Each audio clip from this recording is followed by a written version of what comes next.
인생의 중요한 선택 앞에서 우리는 종종 그 선택이 가져다줄 빛나는 미래만을 꿈꾸곤 합니다.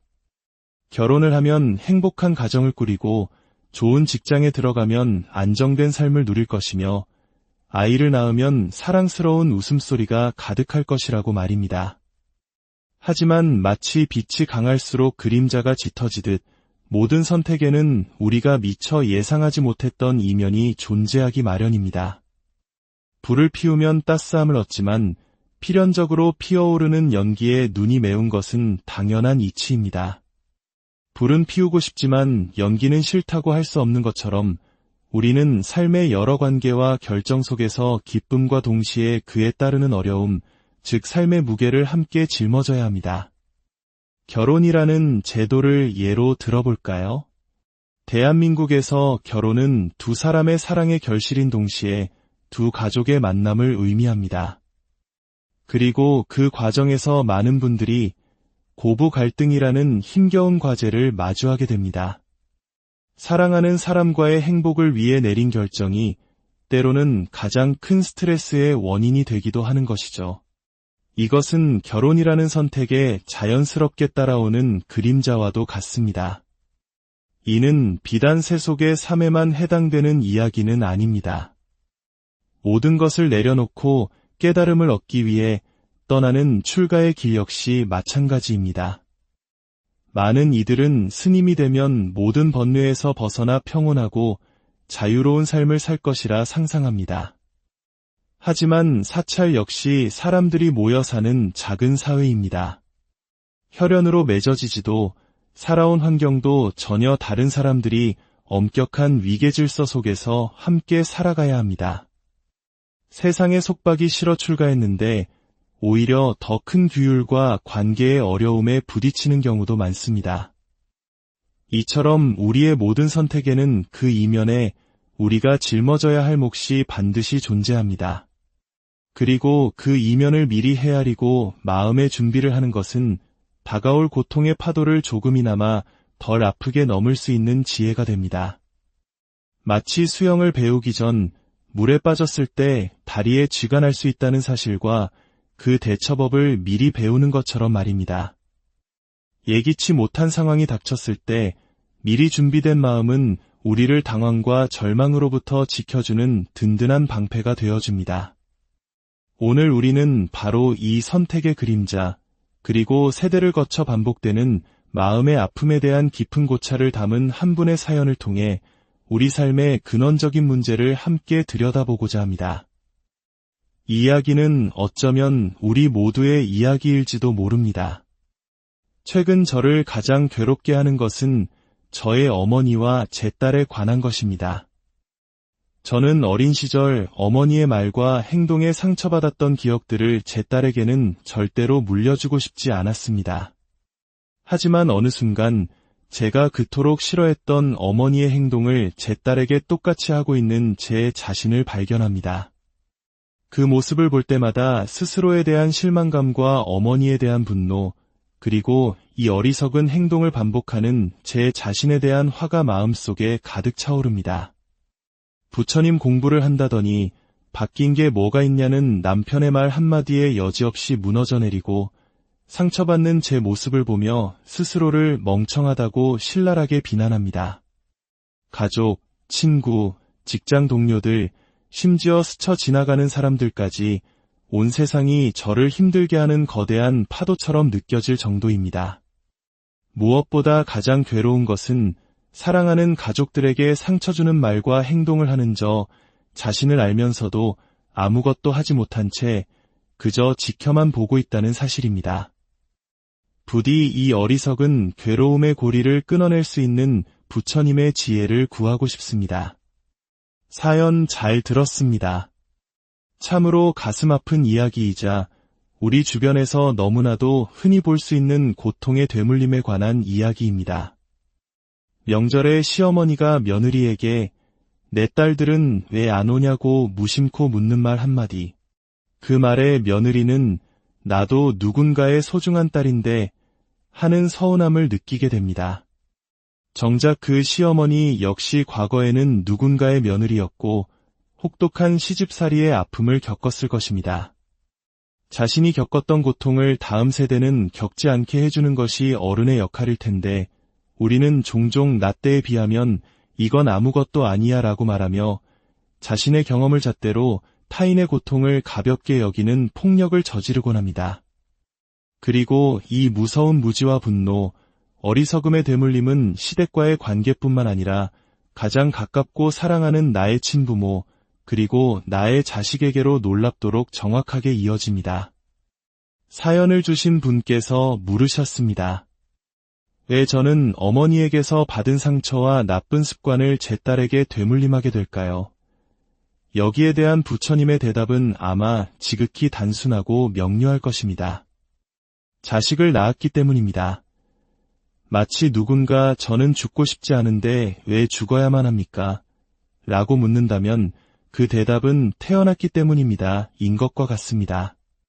불을 피웠기에 연기가 나서 눈이 매운 것처럼 우리는 원인과 결과라는 세상의 거대한 법칙 속에서 살아가고 있습니다. 자식을 낳는다는 것은 단순히 생물학적인 DNA를 물려주는 것만을 의미하지 않습니다.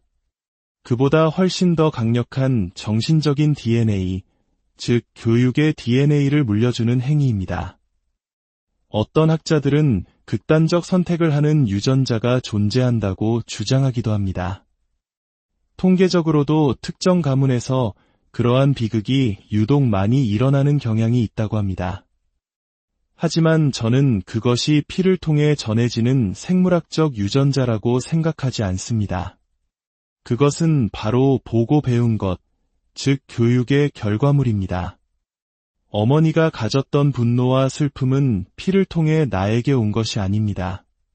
그것은 어머니의 말과 행동, 표정을 보고 듣고 기억했던 나의 생각과 기억의 힘이 지금의 나를 만든 것입니다. 그리고 그렇게 만들어진 나의 모습을 나의 딸이 다시 보고 배우며 그 슬픈 역사는 반복되고 있는 것입니다. 이것이 바로 우리가 오늘 이야기하고자 하는 배움의 힘, 그리고 교육의 힘입니다. 부처님의 가르침은 첫째도 교육, 둘째도 교육, 셋째도 교육입니다.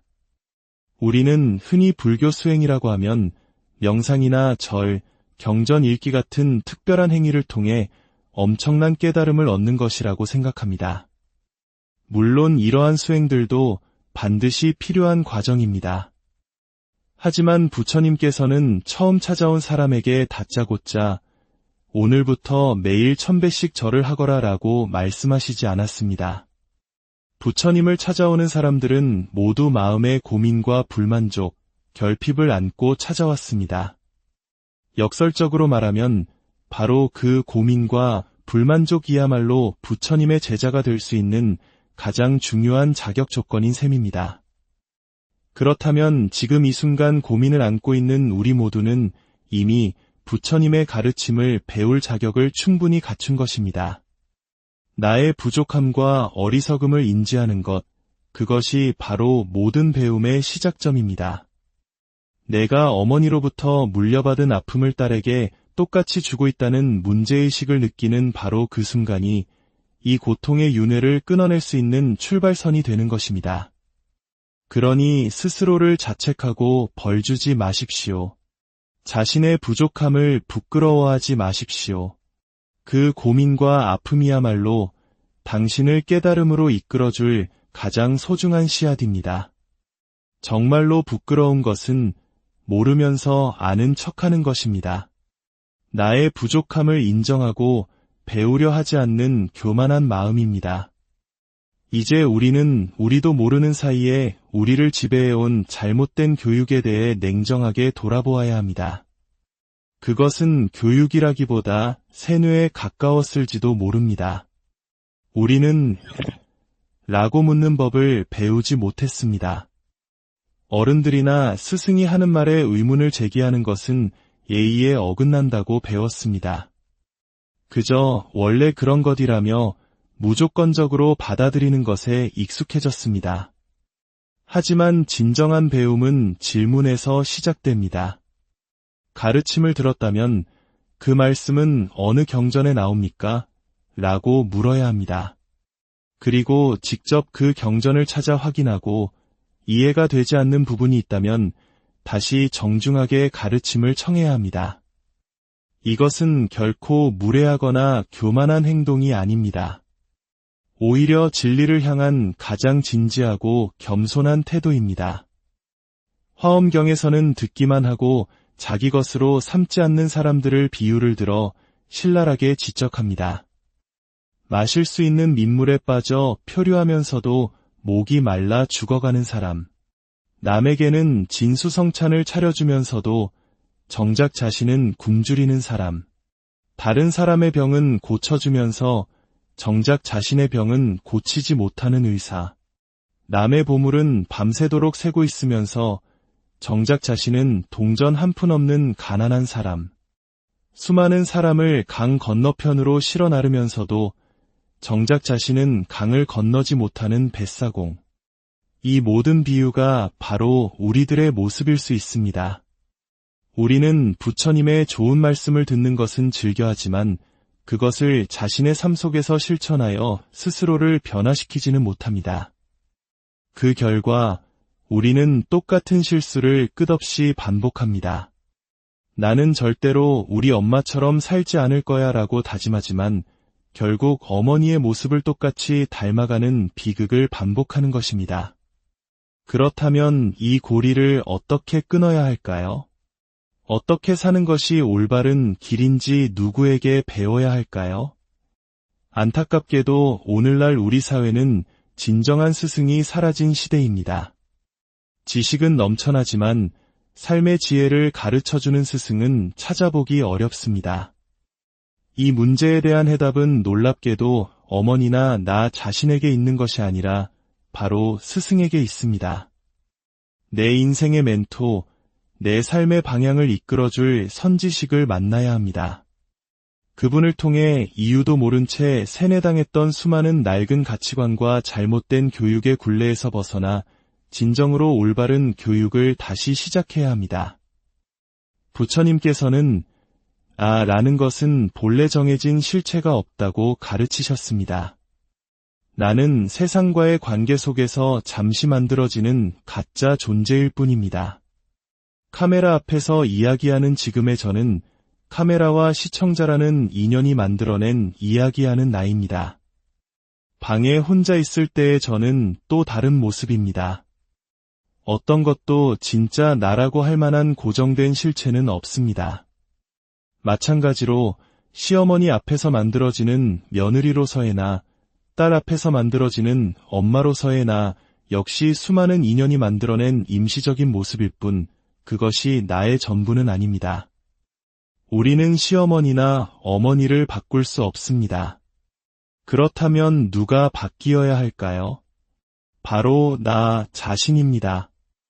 내 안의 어리석음과 그릇된 견해를 바꾸는 공부를 시작해야 합니다.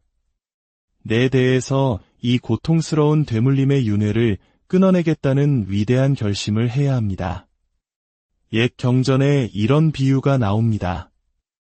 서로 다른 풍습을 가진 북쪽 나라 남자와 남쪽 나라 여자가 결혼을 했습니다. 어느 날 남편이 펄펄 끓는 뜨거운 죽을 식히지도 않고 허겁지겁 퍼먹기 시작했습니다. 입천장이 다 되어서 고통스러워하면서도 멈추질 않는 겁니다. 아내가 깜짝 놀라 물었습니다. 여보, 왜 그렇게 뜨거운 것을 급하게 드시나요? 식혀서 천천히 드세요. 그러자 남편이 의미심장한 표정으로 말했습니다.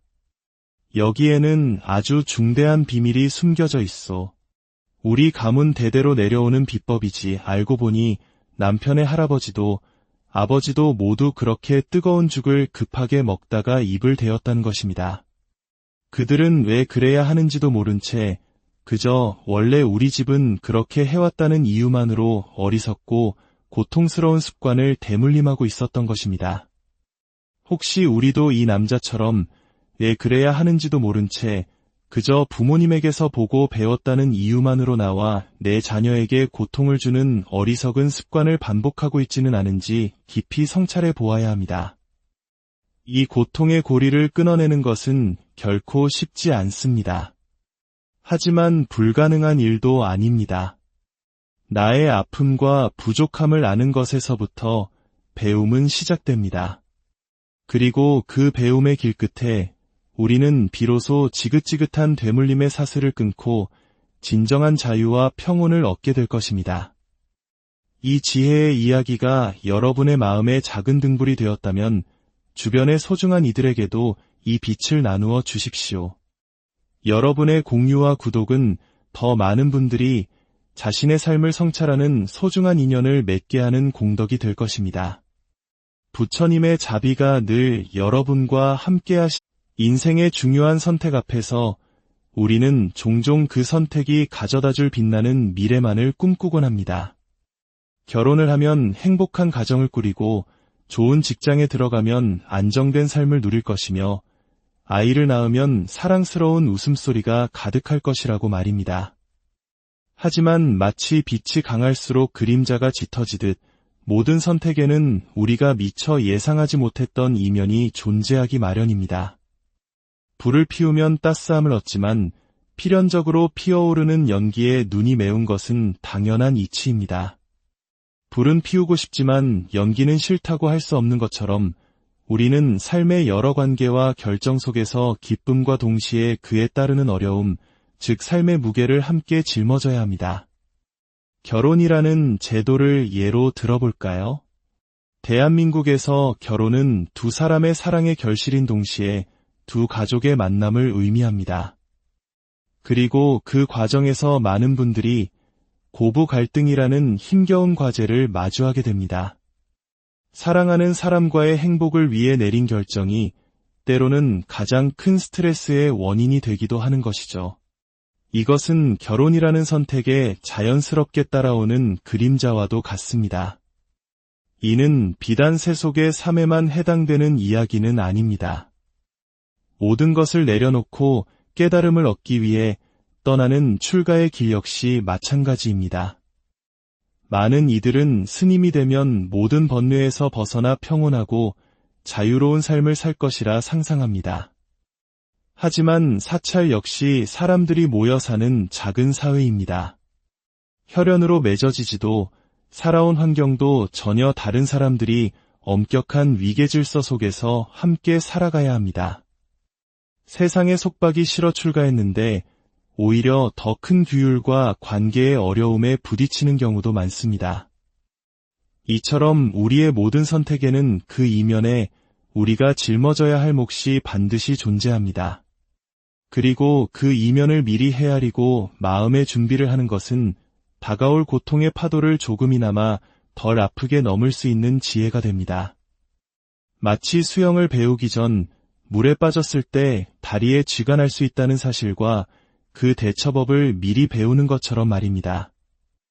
예기치 못한 상황이 닥쳤을 때 미리 준비된 마음은 우리를 당황과 절망으로부터 지켜주는 든든한 방패가 되어줍니다. 오늘 우리는 바로 이 선택의 그림자, 그리고 세대를 거쳐 반복되는 마음의 아픔에 대한 깊은 고찰을 담은 한 분의 사연을 통해 우리 삶의 근원적인 문제를 함께 들여다보고자 합니다.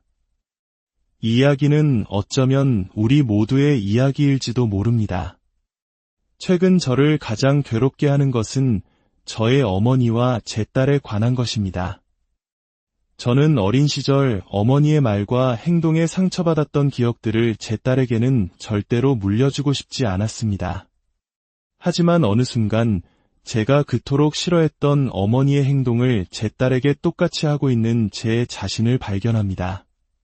그 모습을 볼 때마다 스스로에 대한 실망감과 어머니에 대한 분노, 그리고 이 어리석은 행동을 반복하는 제 자신에 대한 화가 마음속에 가득 차오릅니다. 부처님 공부를 한다더니 바뀐 게 뭐가 있냐는 남편의 말 한마디에 여지없이 무너져 내리고 상처받는 제 모습을 보며 스스로를 멍청하다고 신랄하게 비난합니다. 가족, 친구, 직장 동료들, 심지어 스쳐 지나가는 사람들까지 온 세상이 저를 힘들게 하는 거대한 파도처럼 느껴질 정도입니다. 무엇보다 가장 괴로운 것은 사랑하는 가족들에게 상처 주는 말과 행동을 하는 저 자신을 알면서도 아무것도 하지 못한 채 그저 지켜만 보고 있다는 사실입니다. 부디 이 어리석은 괴로움의 고리를 끊어낼 수 있는 부처님의 지혜를 구하고 싶습니다. 사연 잘 들었습니다. 참으로 가슴 아픈 이야기이자 우리 주변에서 너무나도 흔히 볼 수 있는 고통의 되물림에 관한 이야기입니다. 명절에 시어머니가 며느리에게 내 딸들은 왜 안 오냐고 무심코 묻는 말 한마디. 그 말에 며느리는 나도 누군가의 소중한 딸인데 하는 서운함을 느끼게 됩니다.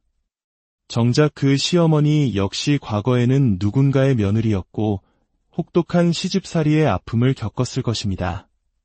자신이 겪었던 고통을 다음 세대는 겪지 않게 해주는 것이 어른의 역할일 텐데 우리는 종종 나 때에 비하면 이건 아무것도 아니야 라고 말하며 자신의 경험을 잣대로 타인의 고통을 가볍게 여기는 폭력을 저지르곤 합니다. 그리고 이 무서운 무지와 분노, 어리석음의 되물림은 시댁과의 관계뿐만 아니라 가장 가깝고 사랑하는 나의 친부모, 그리고 나의 자식에게로 놀랍도록 정확하게 이어집니다. 사연을 주신 분께서 물으셨습니다. 왜 저는 어머니에게서 받은 상처와 나쁜 습관을 제 딸에게 되물림하게 될까요? 여기에 대한 부처님의 대답은 아마 지극히 단순하고 명료할 것입니다. 자식을 낳았기 때문입니다. 마치 누군가 저는 죽고 싶지 않은데 왜 죽어야만 합니까? 라고 묻는다면 그 대답은 태어났기 때문입니다. 인 것과 같습니다. 불을 피웠기에 연기가 나서 눈이 매운 것처럼 우리는 원인과 결과라는 세상의 거대한 법칙 속에서 살아가고 있습니다. 자식을 낳는다는 것은 단순히 생물학적인 DNA를 물려주는 것만을 의미하지 않습니다. 그보다 훨씬 더 강력한 정신적인 DNA, 즉 교육의 DNA를 물려주는 행위입니다. 어떤 학자들은 극단적 선택을 하는 유전자가 존재한다고 주장하기도 합니다. 통계적으로도 특정 가문에서 그러한 비극이 유독 많이 일어나는 경향이 있다고 합니다. 하지만 저는 그것이 피를 통해 전해지는 생물학적 유전자라고 생각하지 않습니다. 그것은 바로 보고 배운 것, 즉 교육의 결과물입니다. 어머니가 가졌던 분노와 슬픔은 피를 통해 나에게 온 것이 아닙니다. 그것은 어머니의 말과 행동, 표정을 보고 듣고 기억했던 나의 생각과 기억의 힘이 지금의 나를 만든 것입니다. 그리고 그렇게 만들어진 나의 모습을 나의 딸이 다시 보고 배우며 그 슬픈 역사는 반복되고 있는 것입니다. 이것이 바로 우리가 오늘 이야기하고자 하는 배움의 힘, 그리고 교육의 힘입니다. 부처님의 가르침은 첫째도 교육, 둘째도 교육, 셋째도 교육입니다. 우리는 흔히 불교 수행이라고 하면 명상이나 절, 경전 읽기 같은 특별한 행위를 통해 엄청난 깨달음을 얻는 것이라고 생각합니다. 물론 이러한 수행들도 반드시 필요한 과정입니다. 하지만 부처님께서는 처음 찾아온 사람에게 다짜고짜 오늘부터 매일 1000배씩 절을 하거라 라고 말씀하시지 않았습니다. 부처님을 찾아오는 사람들은 모두 마음의 고민과 불만족, 결핍을 안고 찾아왔습니다. 역설적으로 말하면 바로 그 고민과 불만족이야말로 부처님의 제자가 될 수 있는 가장 중요한 자격 조건인 셈입니다. 그렇다면 지금 이 순간 고민을 안고 있는 우리 모두는 이미 부처님의 가르침을 배울 자격을 충분히 갖춘 것입니다. 나의 부족함과 어리석음을 인지하는 것, 그것이 바로 모든 배움의 시작점입니다.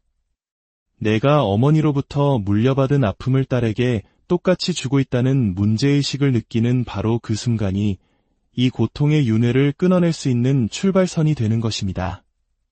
그러니 스스로를 자책하고 벌주지 마십시오. 자신의 부족함을 부끄러워하지 마십시오.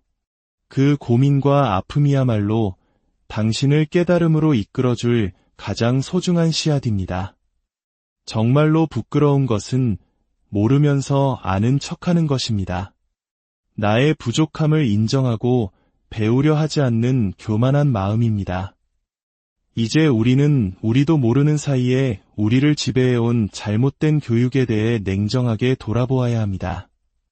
그것은 교육이라기보다 세뇌에 가까웠을지도 모릅니다. 우리는 라고 묻는 법을 배우지 못했습니다. 어른들이나 스승이 하는 말에 의문을 제기하는 것은 예의에 어긋난다고 배웠습니다. 그저 원래 그런 것이라며 무조건적으로 받아들이는 것에 익숙해졌습니다. 하지만 진정한 배움은 질문에서 시작됩니다. 가르침을 들었다면 그 말씀은 어느 경전에 나옵니까? 라고 물어야 합니다. 그리고 직접 그 경전을 찾아 확인하고 이해가 되지 않는 부분이 있다면 다시 정중하게 가르침을 청해야 합니다. 이것은 결코 무례하거나 교만한 행동이 아닙니다. 오히려 진리를 향한 가장 진지하고 겸손한 태도입니다. 화엄경에서는 듣기만 하고 자기 것으로 삼지 않는 사람들을 비유를 들어 신랄하게 지적합니다. 마실 수 있는 민물에 빠져 표류하면서도 목이 말라 죽어가는 사람. 남에게는 진수성찬을 차려주면서도 정작 자신은 굶주리는 사람. 다른 사람의 병은 고쳐주면서 정작 자신의 병은 고치지 못하는 의사. 남의 보물은 밤새도록 새고 있으면서 정작 자신은 동전 한 푼 없는 가난한 사람. 수많은 사람을 강 건너편으로 실어 나르면서도 정작 자신은 강을 건너지 못하는 뱃사공. 이 모든 비유가 바로 우리들의 모습일 수 있습니다. 우리는 부처님의 좋은 말씀을 듣는 것은 즐겨하지만 그것을 자신의 삶 속에서 실천하여 스스로를 변화시키지는 못합니다. 그 결과 우리는 똑같은 실수를 끝없이 반복합니다. 나는 절대로 우리 엄마처럼 살지 않을 거야 라고 다짐하지만 결국 어머니의 모습을 똑같이 닮아가는 비극을 반복하는 것입니다. 그렇다면 이 고리를 어떻게 끊어야 할까요? 어떻게 사는 것이 올바른 길인지 누구에게 배워야 할까요? 안타깝게도 오늘날 우리 사회는 진정한 스승이 사라진 시대입니다. 지식은 넘쳐나지만 삶의 지혜를 가르쳐주는 스승은 찾아보기 어렵습니다. 이 문제에 대한 해답은 놀랍게도 어머니나 나 자신에게 있는 것이 아니라 바로 스승에게 있습니다. 내 인생의 멘토, 내 삶의 방향을 이끌어줄 선지식을 만나야 합니다. 그분을 통해 이유도 모른 채 세뇌당했던 수많은 낡은 가치관과 잘못된 교육의 굴레에서 벗어나 진정으로 올바른 교육을 다시 시작해야 합니다. 부처님께서는 라는 것은 본래 정해진 실체가 없다고 가르치셨습니다. 나는 세상과의 관계 속에서 잠시 만들어지는 가짜 존재일 뿐입니다. 카메라 앞에서 이야기하는 지금의 저는 카메라와 시청자라는 인연이 만들어낸 이야기하는 나입니다. 방에 혼자 있을 때의 저는 또 다른 모습입니다. 어떤 것도 진짜 나라고 할 만한 고정된 실체는 없습니다. 마찬가지로 시어머니 앞에서 만들어지는 며느리로서의 나, 딸 앞에서 만들어지는 엄마로서의 나 역시 수많은 인연이 만들어낸 임시적인 모습일 뿐 그것이 나의 전부는 아닙니다. 우리는 시어머니나 어머니를 바꿀 수 없습니다. 그렇다면 누가 바뀌어야 할까요? 바로 나 자신입니다. 내 안의 어리석음과 그릇된 견해를 바꾸는 공부를 시작해야 합니다. 내 대해서 이 고통스러운 되물림의 윤회를 끊어내겠다는 위대한 결심을 해야 합니다. 옛 경전에 이런 비유가 나옵니다.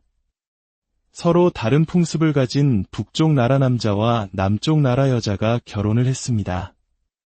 어느 날 남편이 펄펄 끓는 뜨거운 죽을 식히지도 않고 허겁지겁 퍼먹기 시작했습니다. 입천장이 다 되어서 고통스러워하면서도 멈추질 않는 겁니다. 아내가 깜짝 놀라 물었습니다. 여보, 왜 그렇게 뜨거운 것을 급하게 드시나요? 식혀서 천천히 드세요. 그러자 남편이 의미심장한 표정으로 말했습니다. 여기에는 아주 중대한 비밀이 숨겨져 있어. 우리 가문 대대로 내려오는 비법이지. 알고 보니 남편의 할아버지도 아버지도 모두 그렇게 뜨거운 죽을 급하게 먹다가 입을 대었다는 것입니다. 그들은 왜 그래야 하는지도 모른 채 그저 원래 우리 집은 그렇게 해왔다는 이유만으로 어리석고 고통스러운 습관을 대물림하고 있었던 것입니다.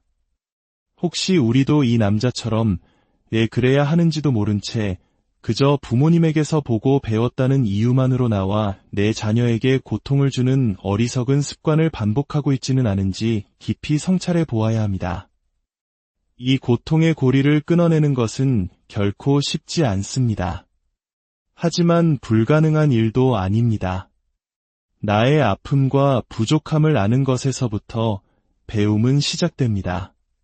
그리고 그 배움의 길 끝에 우리는 비로소 지긋지긋한 되물림의 사슬을 끊고 진정한 자유와 평온을 얻게 될 것입니다. 이 지혜의 이야기가 여러분의 마음에 작은 등불이 되었다면 주변의 소중한 이들에게도 이 빛을 나누어 주십시오. 여러분의 공유와 구독은 더 많은 분들이 자신의 삶을 성찰하는 소중한 인연을 맺게 하는 공덕이 될 것입니다. 부처님의 자비가 늘 여러분과 함께하시.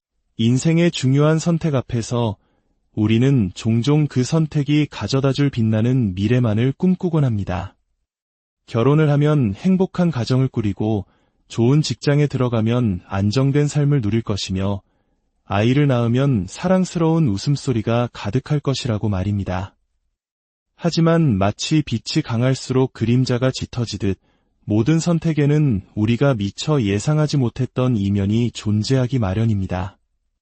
불을 피우면 따스함을 얻지만 필연적으로 피어오르는 연기에 눈이 매운 것은 당연한 이치입니다. 불은 피우고 싶지만 연기는 싫다고 할 수 없는 것처럼 우리는 삶의 여러 관계와 결정 속에서 기쁨과 동시에 그에 따르는 어려움, 즉 삶의 무게를 함께 짊어져야 합니다. 결혼이라는 제도를 예로 들어볼까요? 대한민국에서 결혼은 두 사람의 사랑의 결실인 동시에 두 가족의 만남을 의미합니다. 그리고 그 과정에서 많은 분들이 고부 갈등이라는 힘겨운 과제를 마주하게 됩니다. 사랑하는 사람과의 행복을 위해 내린 결정이 때로는 가장 큰 스트레스의 원인이 되기도 하는 것이죠. 이것은 결혼이라는 선택에 자연스럽게 따라오는 그림자와도 같습니다. 이는 비단 세속의 삶에만 해당되는 이야기는 아닙니다. 모든 것을 내려놓고 깨달음을 얻기 위해 떠나는 출가의 길 역시 마찬가지입니다. 많은 이들은 스님이 되면 모든 번뇌에서 벗어나 평온하고 자유로운 삶을 살 것이라 상상합니다. 하지만 사찰 역시 사람들이 모여 사는 작은 사회입니다. 혈연으로 맺어지지도 살아온 환경도 전혀 다른 사람들이 엄격한 위계질서 속에서 함께 살아가야 합니다. 세상의 속박이 싫어 출가했는데 오히려 더 큰 규율과 관계의 어려움에 부딪히는 경우도 많습니다.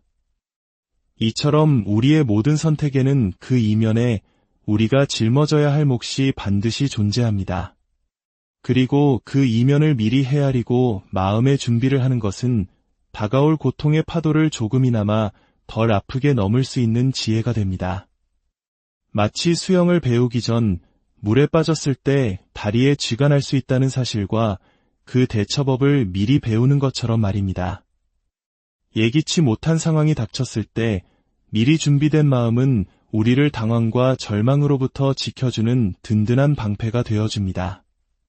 오늘 우리는 바로 이 선택의 그림자, 그리고 세대를 거쳐 반복되는 마음의 아픔에 대한 깊은 고찰을 담은 한 분의 사연을 통해 우리 삶의 근원적인 문제를 함께 들여다보고자 합니다.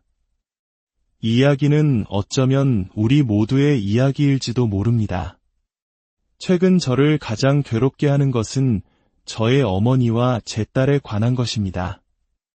저는 어린 시절 어머니의 말과 행동에 상처받았던 기억들을 제 딸에게는 절대로 물려주고 싶지 않았습니다. 하지만 어느 순간 제가 그토록 싫어했던 어머니의 행동을 제 딸에게 똑같이 하고 있는 제 자신을 발견합니다.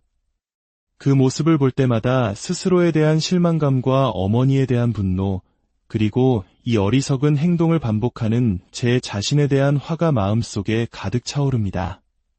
부처님 공부를 한다더니 바뀐 게 뭐가 있냐는 남편의 말 한마디에 여지없이 무너져 내리고 상처받는 제 모습을 보며 스스로를 멍청하다고 신랄하게 비난합니다.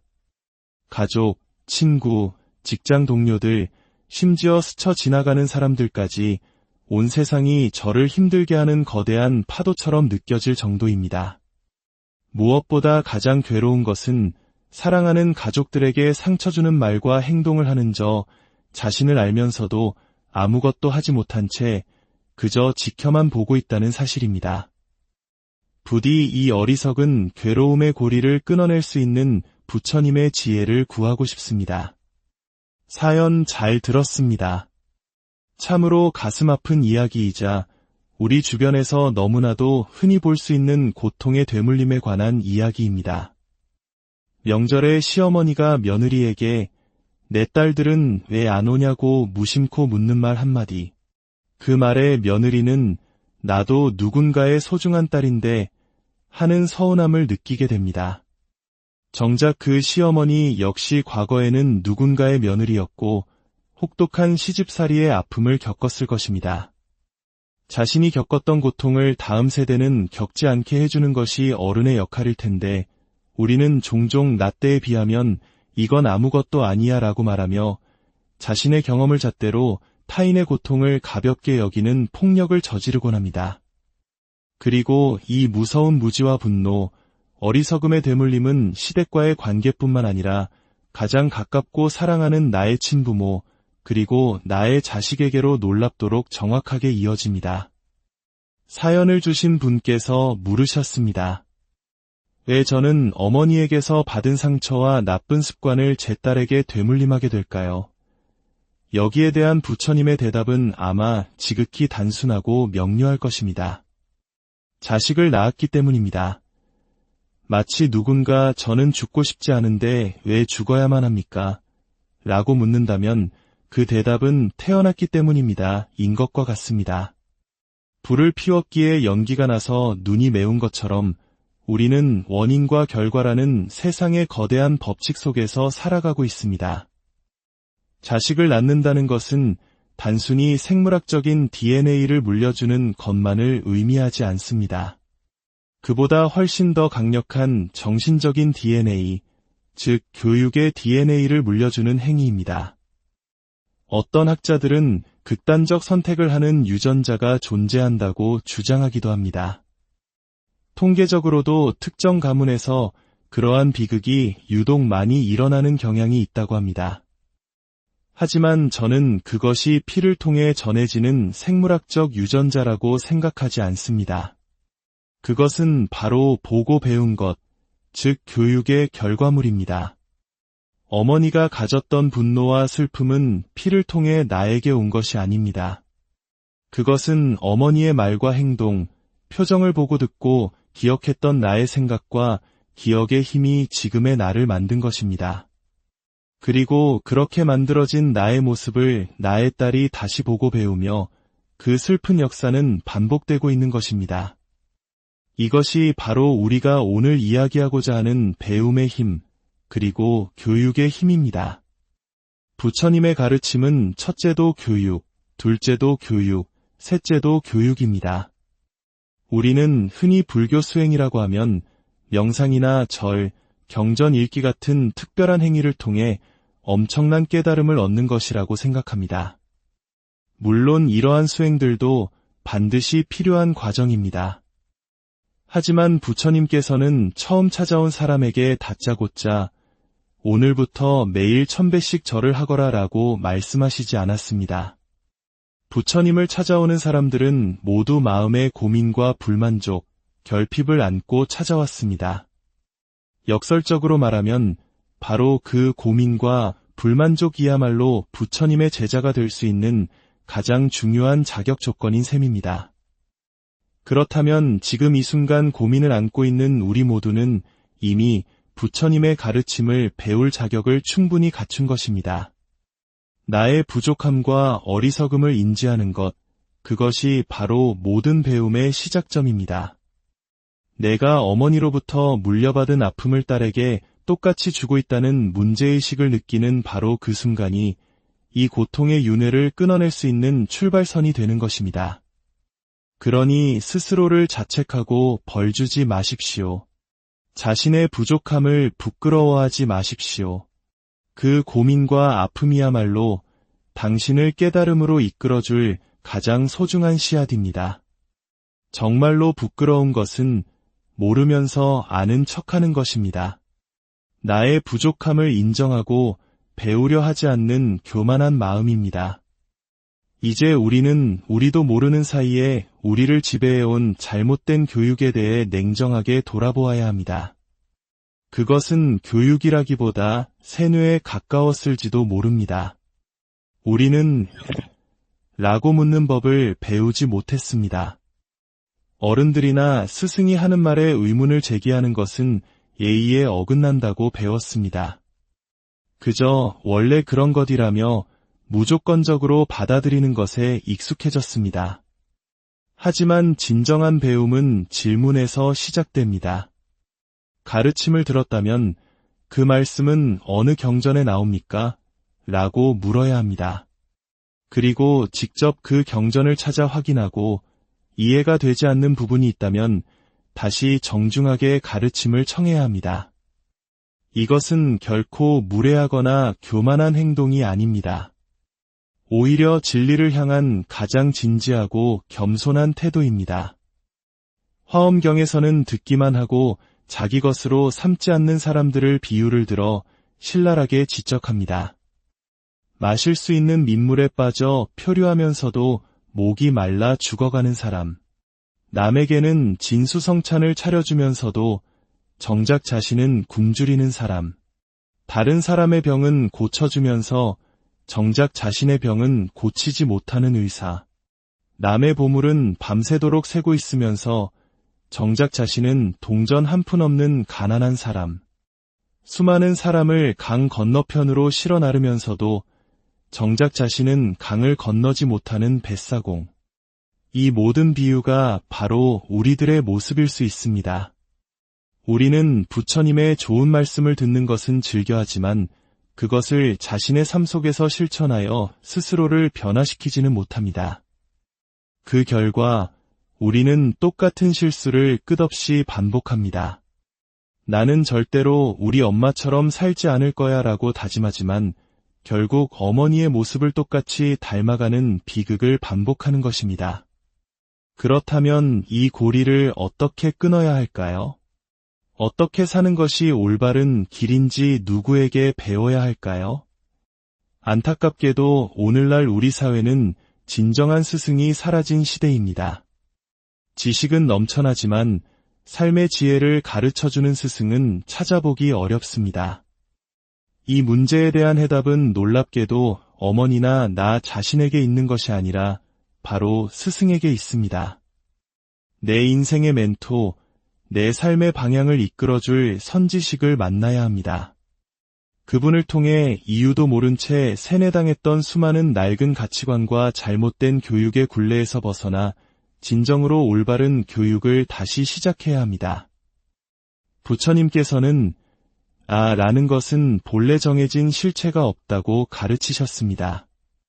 나는 세상과의 관계 속에서 잠시 만들어지는 가짜 존재일 뿐입니다.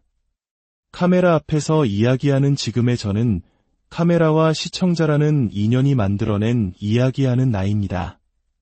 방에 혼자 있을 때의 저는 또 다른 모습입니다.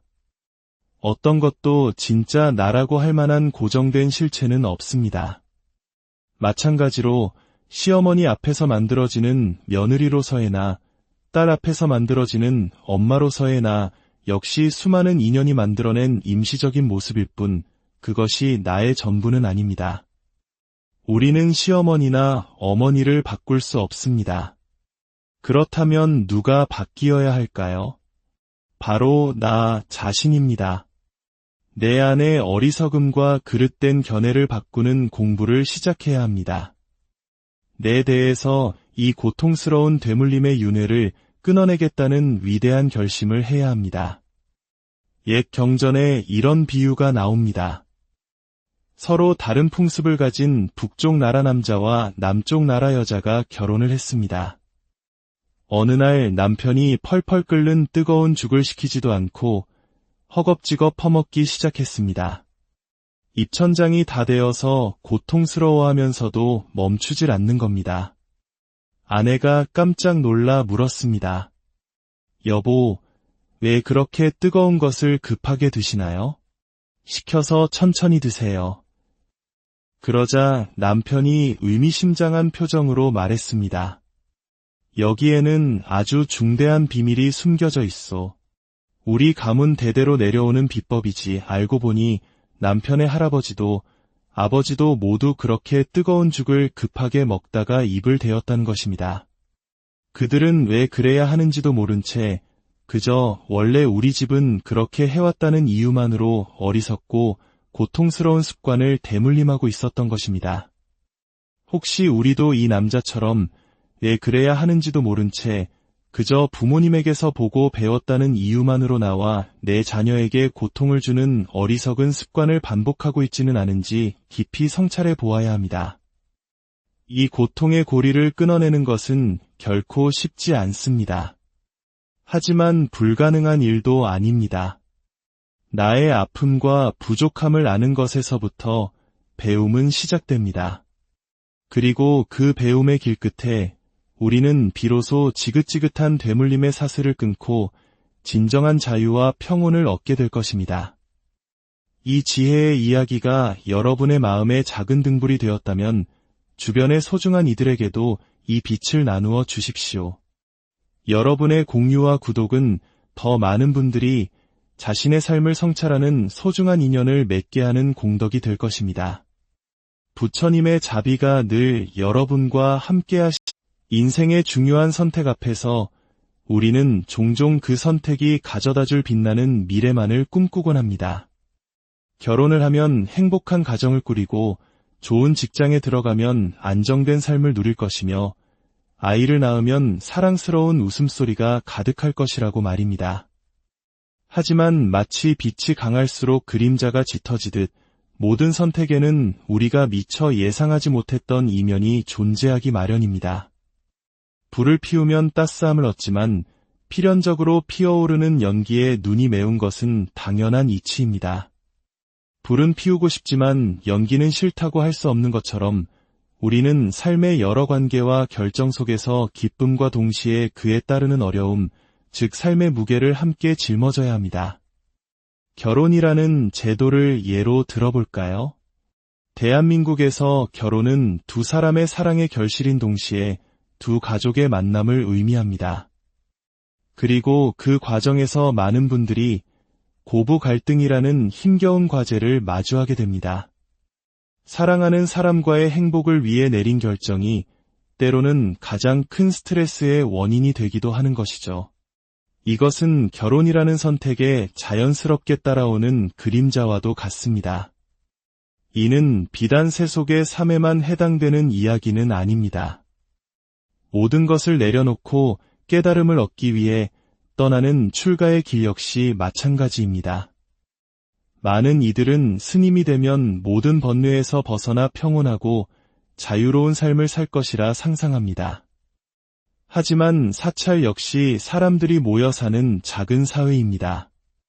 혈연으로 맺어지지도 살아온 환경도 전혀 다른 사람들이 엄격한 위계질서 속에서 함께 살아가야 합니다. 세상의 속박이 싫어 출가했는데 오히려 더 큰 규율과 관계의 어려움에 부딪히는 경우도 많습니다. 이처럼 우리의 모든 선택에는 그 이면에 우리가 짊어져야 할 몫이 반드시 존재합니다. 그리고 그 이면을 미리 헤아리고 마음의 준비를 하는 것은 다가올 고통의 파도를 조금이나마 덜 아프게 넘을 수 있는 지혜가 됩니다. 마치 수영을 배우기 전 물에 빠졌을 때 다리에 쥐가 날 수 있다는 사실과 그 대처법을 미리 배우는 것처럼 말입니다. 예기치 못한 상황이 닥쳤을 때 미리 준비된 마음은 우리를 당황과 절망으로부터 지켜주는 든든한 방패가 되어줍니다. 오늘 우리는 바로 이 선택의 그림자, 그리고 세대를 거쳐 반복되는 마음의 아픔에 대한 깊은 고찰을 담은 한 분의 사연을 통해 우리 삶의 근원적인 문제를 함께 들여다보고자 합니다. 이 이야기는 어쩌면 우리 모두의 이야기일지도 모릅니다. 최근 저를 가장 괴롭게 하는 것은 저의 어머니와 제 딸에 관한 것입니다. 저는 어린 시절 어머니의 말과 행동에 상처받았던 기억들을 제 딸에게는 절대로 물려주고 싶지 않았습니다. 하지만 어느 순간 제가 그토록 싫어했던 어머니의 행동을 제 딸에게 똑같이 하고 있는 제 자신을 발견합니다. 그 모습을 볼 때마다 스스로에 대한 실망감과 어머니에 대한 분노, 그리고 이 어리석은 행동을 반복하는 제 자신에 대한 화가 마음속에 가득 차오릅니다. 부처님 공부를 한다더니 바뀐 게 뭐가 있냐는 남편의 말 한마디에 여지없이 무너져 내리고 상처받는 제 모습을 보며 스스로를 멍청하다고 신랄하게 비난합니다. 가족, 친구, 직장 동료들, 심지어 스쳐 지나가는 사람들까지 온 세상이 저를 힘들게 하는 거대한 파도처럼 느껴질 정도입니다. 무엇보다 가장 괴로운 것은 사랑하는 가족들에게 상처 주는 말과 행동을 하는 저 자신을 알면서도 아무것도 하지 못한 채 그저 지켜만 보고 있다는 사실입니다. 부디 이 어리석은 괴로움의 고리를 끊어낼 수 있는 부처님의 지혜를 구하고 싶습니다. 사연 잘 들었습니다. 참으로 가슴 아픈 이야기이자 우리 주변에서 너무나도 흔히 볼 수 있는 고통의 되물림에 관한 이야기입니다. 명절에 시어머니가 며느리에게 내 딸들은 왜 안 오냐고 무심코 묻는 말 한마디. 그 말에 며느리는 나도 누군가의 소중한 딸인데 하는 서운함을 느끼게 됩니다. 정작 그 시어머니 역시 과거에는 누군가의 며느리였고 혹독한 시집살이의 아픔을 겪었을 것입니다. 자신이 겪었던 고통을 다음 세대는 겪지 않게 해주는 것이 어른의 역할일 텐데 우리는 종종 나 때에 비하면 이건 아무것도 아니야 라고 말하며 자신의 경험을 잣대로 타인의 고통을 가볍게 여기는 폭력을 저지르곤 합니다. 그리고 이 무서운 무지와 분노, 어리석음의 되물림은 시댁과의 관계뿐만 아니라 가장 가깝고 사랑하는 나의 친부모, 그리고 나의 자식에게로 놀랍도록 정확하게 이어집니다. 사연을 주신 분께서 물으셨습니다. 왜 저는 어머니에게서 받은 상처와 나쁜 습관을 제 딸에게 되물림하게 될까요? 여기에 대한 부처님의 대답은 아마 지극히 단순하고 명료할 것입니다. 자식을 낳았기 때문입니다. 마치 누군가 저는 죽고 싶지 않은데 왜 죽어야만 합니까? 라고 묻는다면 그 대답은 태어났기 때문입니다. 인 것과 같습니다. 불을 피웠기에 연기가 나서 눈이 매운 것처럼 우리는 원인과 결과라는 세상의 거대한 법칙 속에서 살아가고 있습니다. 자식을 낳는다는 것은 단순히 생물학적인 DNA를 물려주는 것만을 의미하지 않습니다. 그보다 훨씬 더 강력한 정신적인 DNA, 즉 교육의 DNA를 물려주는 행위입니다. 어떤 학자들은 극단적 선택을 하는 유전자가 존재한다고 주장하기도 합니다. 통계적으로도 특정 가문에서 그러한 비극이 유독 많이 일어나는 경향이 있다고 합니다. 하지만 저는 그것이 피를 통해 전해지는 생물학적 유전자라고 생각하지 않습니다. 그것은 바로 보고 배운 것, 즉 교육의 결과물입니다. 어머니가 가졌던 분노와 슬픔은 피를 통해 나에게 온 것이 아닙니다. 그것은 어머니의 말과 행동, 표정을 보고 듣고 기억했던 나의 생각과 기억의 힘이 지금의 나를 만든 것입니다. 그리고 그렇게 만들어진 나의 모습을 나의 딸이 다시 보고 배우며 그 슬픈 역사는 반복되고 있는 것입니다. 이것이 바로 우리가 오늘 이야기하고자 하는 배움의 힘, 그리고 교육의 힘입니다. 부처님의 가르침은 첫째도 교육, 둘째도 교육, 셋째도 교육입니다. 우리는 흔히 불교 수행이라고 하면 명상이나 절, 경전 읽기 같은 특별한 행위를 통해 엄청난 깨달음을 얻는 것이라고 생각합니다. 물론 이러한 수행들도 반드시 필요한 과정입니다.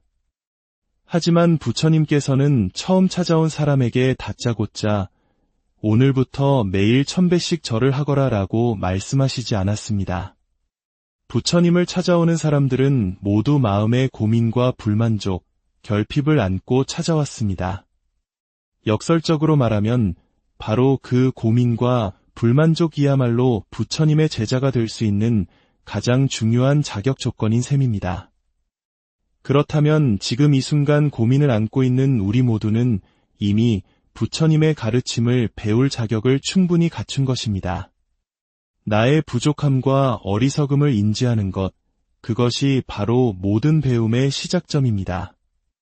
내가 어머니로부터 물려받은 아픔을 딸에게 똑같이 주고 있다는 문제의식을 느끼는 바로 그 순간이 이 고통의 윤회를 끊어낼 수 있는 출발선이 되는 것입니다. 그러니 스스로를 자책하고 벌주지 마십시오. 자신의 부족함을 부끄러워하지 마십시오. 그 고민과 아픔이야말로 당신을 깨달음으로 이끌어줄 가장 소중한 씨앗입니다. 정말로 부끄러운 것은 모르면서 아는 척하는 것입니다. 나의 부족함을 인정하고 배우려 하지 않는 교만한 마음입니다. 이제 우리는 우리도 모르는 사이에 우리를 지배해온 잘못된 교육에 대해 냉정하게 돌아보아야 합니다. 그것은 교육이라기보다 세뇌에 가까웠을지도 모릅니다. 우리는 라고 묻는 법을 배우지 못했습니다. 어른들이나 스승이 하는 말에 의문을 제기하는 것은 예의에 어긋난다고 배웠습니다. 그저 원래 그런 것이라며 무조건적으로 받아들이는 것에 익숙해졌습니다. 하지만 진정한 배움은 질문에서 시작됩니다. 가르침을 들었다면 그 말씀은 어느 경전에 나옵니까? 라고 물어야 합니다. 그리고 직접 그 경전을 찾아 확인하고 이해가 되지 않는 부분이 있다면 다시 정중하게 가르침을 청해야 합니다. 이것은 결코 무례하거나 교만한 행동이 아닙니다. 오히려 진리를 향한 가장 진지하고 겸손한 태도입니다. 화엄경에서는 듣기만 하고 자기 것으로 삼지 않는 사람들을 비유를 들어 신랄하게 지적합니다. 마실 수 있는 민물에 빠져 표류하면서도 목이 말라 죽어가는 사람. 남에게는 진수성찬을 차려주면서도 정작 자신은 굶주리는 사람. 다른 사람의 병은 고쳐주면서 정작 자신의 병은 고치지 못하는 의사. 남의 보물은 밤새도록 세고 있으면서 정작 자신은 동전 한 푼 없는 가난한 사람. 수많은 사람을 강 건너편으로 실어 나르면서도 정작 자신은 강을 건너지 못하는 뱃사공. 이 모든 비유가 바로 우리들의 모습일 수 있습니다. 우리는 부처님의 좋은 말씀을 듣는 것은 즐겨하지만 그것을 자신의 삶 속에서 실천하여 스스로를 변화시키지는 못합니다. 그 결과 우리는 똑같은 실수를 끝없이 반복합니다. 나는 절대로 우리 엄마처럼 살지 않을 거야 라고 다짐하지만 결국 어머니의 모습을 똑같이 닮아가는 비극을 반복하는 것입니다. 그렇다면 이 고리를 어떻게 끊어야 할까요? 어떻게 사는 것이 올바른 길인지 누구에게 배워야 할까요? 안타깝게도 오늘날 우리 사회는 진정한 스승이 사라진 시대입니다. 지식은 넘쳐나지만 삶의 지혜를 가르쳐주는 스승은 찾아보기 어렵습니다. 이 문제에 대한 해답은 놀랍게도 어머니나 나 자신에게 있는 것이 아니라 바로 스승에게 있습니다. 내 인생의 멘토, 내 삶의 방향을 이끌어줄 선지식을 만나야 합니다. 그분을 통해 이유도 모른 채 세뇌당했던 수많은 낡은 가치관과 잘못된 교육의 굴레에서 벗어나 진정으로 올바른 교육을 다시 시작해야 합니다. 부처님께서는 라는 것은 본래 정해진 실체가 없다고 가르치셨습니다. 나는 세상과의 관계 속에서 잠시 만들어지는 가짜 존재일 뿐입니다. 카메라 앞에서 이야기하는 지금의 저는 카메라와 시청자라는 인연이 만들어낸 이야기하는 나이입니다. 방에 혼자 있을 때의 저는 또 다른 모습입니다. 어떤 것도 진짜 나라고 할 만한 고정된 실체는 없습니다. 마찬가지로 시어머니 앞에서